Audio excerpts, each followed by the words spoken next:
Bonjour à tous. Aujourd'hui, on s'attaque à un pilier de la grammaire française, souvent source d'erreurs à l'écrit comme à l'oral, les propositions subordonnées.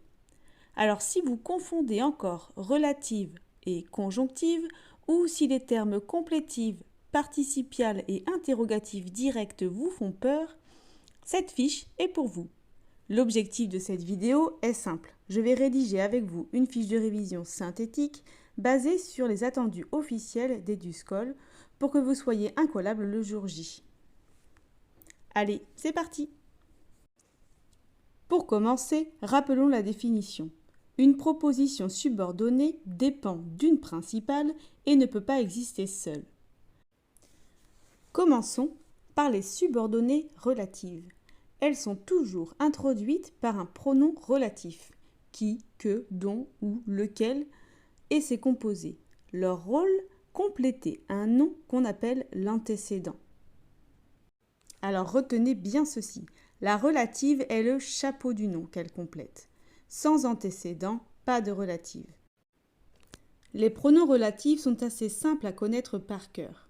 Vous avez tout d'abord qui est plutôt sujet, comme dans l'homme qui parle. Qui est bien le sujet du verbe parle. Que est bien souvent COD, comme dans cette phrase « le livre que je lis ». Dont remplace un complément en de, l'ami dont je parle, et donc c'est bien souvent un COI. Et puis il y a où, qui va plutôt être complément de lieu ou de temps, comme dans cette phrase « la ville où je vis ». Alors attention, ne confondez pas le que pronom relatif et le que conjonction. Une astuce, si le que représente un nom précis, il a donc un antécédent, c'est un pronom relatif, sinon c'est une conjonction de subordination. Passons maintenant aux conjonctives. La classification officielle les divise en deux. Il y a les complétives et les circonstancielles. Donc d'un côté, les complétives, l'indice majeur, c'est qu'elles sont introduites par que. Elles complètent un élément essentiel. Si on les supprime, la phrase est incorrecte. Les fonctions de ces propositions sont bien souvent COD, sujet ou encore attribut. Quelques exemples. Dans la phrase « Je veux que tu viennes » est bien une proposition subordonnée conjonctive complétive qui a pour fonction COD. Ensuite, dans la phrase « Qu'ils viennent me ferait plaisir », qu'ils viennent a bien pour fonction sujet du verbe ferait. Une dernière petite phrase « Je suis content que tu sois là ».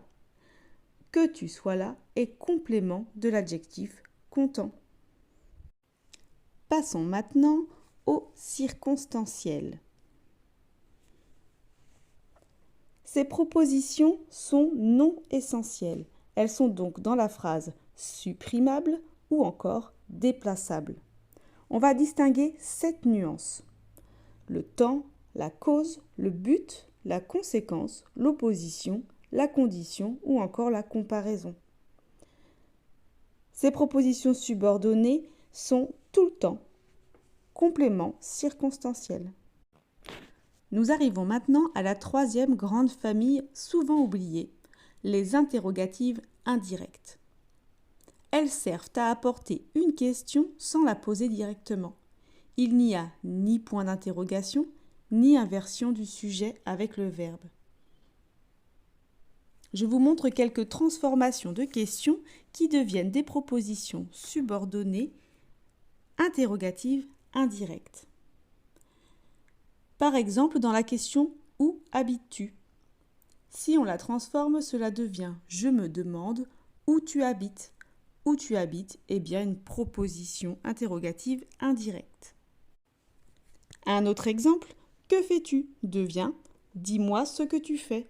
Ce que introduit bien une proposition subordonnée interrogative indirecte. Concernant leurs fonctions, elles sont presque toujours COD du verbe de la principale. Attention, le piège à éviter, c'est de ne pas confondre le ou de l'interrogative indirect et le ou pronom relatif. Au cas du ou relatif, il a un antécédent, un nom devant. Par exemple, la ville où je vis. Pour l'interrogatif, il n'y a pas de nom devant. C'est une question indirecte. Je demande où tu vis. Il existe deux autres types de subordonnées qui ne sont pas introduites par un mot subordonnant. On va commencer par la proposition infinitive. La structure est la suivante. Elle comporte d'abord un verbe de perception, comme voir, entendre, c'est et faire, plus un sujet et un verbe à l'infinitif. Je vous donne un exemple. J'entends le chien aboyer. Ici, le chien est sujet de aboyer et COD de j'entends. Sa fonction est COD du verbe de perception.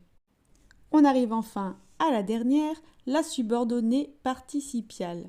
Sa structure est la suivante. Elle possède un sujet propre, attention, il faut qu'il soit différent de la principale, et un participe passé ou présent. Un exemple, le travail fini, nous sommes partis.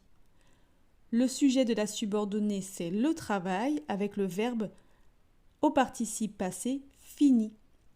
Le sujet de la principale est nous, donc il est bien différent de la subordonnée. La fonction de cette subordonnée est circonstancielle de temps ou de cause. Attention, si le sujet est le même, par exemple dans la phrase « ayant fini, il part », il est bien sujet de « ayant fini » et de « part », ce n'est pas une participiale, c'est un gérondif. La participiale exige donc bien deux sujets distincts. Pour finir, la méthode infaillible le jour J, c'est la suivante. Il faut déjà identifier le mot de liaison. Si c'est un pronom relatif, c'est une relative. S'il y a une conjonction de subordination, c'est une conjonctive. Après, il faudra voir est-ce qu'elle est complétive, donc essentielle ou circonstancielle si elle n'est pas essentielle. Si jamais c'est un mot interrogatif comme si ou comment, c'est une interrogative indirecte. S'il n'y a pas de mot subordonnant, ça peut être une infinitive si le verbe est à l'infinitif ou une participiale si le verbe est au participe. En résumé, ne négligez aucune des familles. Relative, conjonctive, complétive, circonstancielle, interrogative directe, infinitive et participiale. Entraînez-vous à identifier la nature avant la fonction. Si cette fiche complète vous aide, laissez un like et abonnez-vous. Et dites-moi surtout en commentaire quelle notion vous voulez qu'on décortique la prochaine fois. Allez, bon courage pour vos révisions et à très vite pour une nouvelle fiche de révision.